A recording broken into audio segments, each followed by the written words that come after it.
everyone, aku Kak Caca. Kali ini kita akan bahas prediksi TKA Sejarah 2 bareng-bareng ya. Perhatikan, perjalanan pergerakan nasional Indonesia menunjukkan transformasi dari masa ke masa. Urutan organisasi berikut menggambarkan dinamika tersebut. Yang pertama, ada organisasi Budi Utomo, kemudian ada Sarekat Islam, dan dilanjutkan oleh organisasi Indisch Partij, dan ada Perhimpunan Indonesia di urutan keempat, serta ada Partai Nasional Indonesia, dan kemudian ditutup oleh Partai Komunis Indonesia. Dari urutan organisasi-organisasi tersebut, seperti apakah pola perkembangan dan arah perjuangan nasional yang digambarkan? Oke, ada 6 organisasi pergerakan nasional. Nah, kita lihat teman-teman dari awal ada Budi Utomo. Jadi perjuangan dimulai dari Budi Utomo yang berfokus pada pemajuan sosial dan pendidikan. Yang tujuannya ini untuk meningkatin derajat bangsa lewat pendidikan dan kebudayaan, khususnya bagi penduduk pribumi Jawa dan Madura. Oleh karena itu, organisasi Budi Utomo ini bersifat pemajuan intelektual dan sosial, yang aksesnya ini masih terbatas pada kaum elit. Namun, untuk mencapai hal tersebut, Budi Utomo ini masih bekerja sama dengan pemerintah kolonial, alias kooperatif. Nah, kemudian ada organisasi yang kedua yaitu Sarekat Islam, di mana Sarekat Islam ini tujuannya adalah untuk nyatuin kekuatan para pedagang pribumi yang waktu itu ekonominya lemah, agar mereka ini dapat bersaing dengan pedagang asing lainnya. Nah, selain itu, organisasi Sarekat Islam juga berfungsi atau berperan untuk memajukan kepentingan rohani dan jasmani masyarakat pribumi.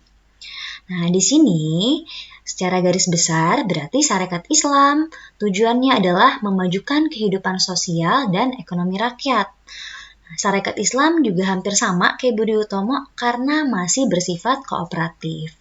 Jadi, dua organisasi ini perjuangannya masih bersifat budaya dan sosial. Selanjutnya, ada organisasi yang fokus perjuangannya mulai bergeser nih teman-teman ke perjuangan politik dan ideologi, kayak Indisch Partij dan Perhimpunan Indonesia. Di mana Indisch Partij ini menandai langkah penting menuju politik terbuka, dengan salah satu tujuannya adalah menginginkan suatu kesatuan penduduk yang multiras. Jadi Indisch Partij ini pengen nyiptain persatuan semua kelompok, tanpa mandang apakah kamu pribumi, Tionghoa, Indo. Jadi tujuannya menciptakan persatuan semua kelompok di Hindia Belanda untuk menuntut pemerintah dan menghilangkan diskriminasi serta ngenalin paham kebangsaan nasional.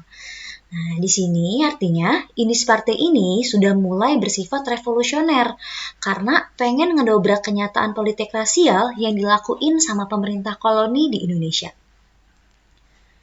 Sama seperti halnya Perhimpunan Indonesia, walaupun basisnya ini di luar negeri, Perhimpunan Indonesia ini secara tegas nuntut kemerdekaan nasional bagi seluruh kepulauan di Indonesia. Artinya mereka ini memperjuangkan kepentingan orang Indonesia di Belanda, tapi nggak lupa nih sama bangsa sendiri. Mereka juga pengen mencapai kemerdekaan nasional. Nah, mereka ini secara nggak langsung mengadopsi prinsip non-kooperasi, yang artinya nolak metode perjuangan moderat alias nggak mau kerjasama sama pemerintah kolonial. Selanjutnya, ada juga Partai Nasional Indonesia yang sama-sama terbuka dan pergerakannya ini berbau politik. Karena Partai Nasional Indonesia pengen mencapai Indonesia yang merdeka lewat mobilisasi massa dan nolak segala bentuk kerjasama sama pemerintah kolonial alias non-kooperatif.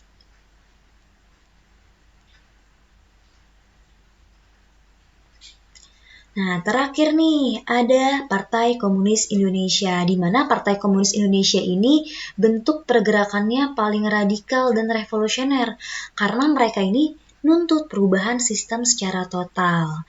Jadi, bisa kita simpulin, Mulai dari Budi Utomo ke Sarekat Islam, ini masih bersifat budaya dan sosial pergerakannya. Kemudian ada Inch Partai dan PI, di mana mereka ini mulai melek politik dan menuju pergerakan politik yang terbuka. Nanti baru ditutup dengan organisasi politik yang lebih radikal, yaitu Partai Nasional Indonesia dan Partai Komunis Indonesia.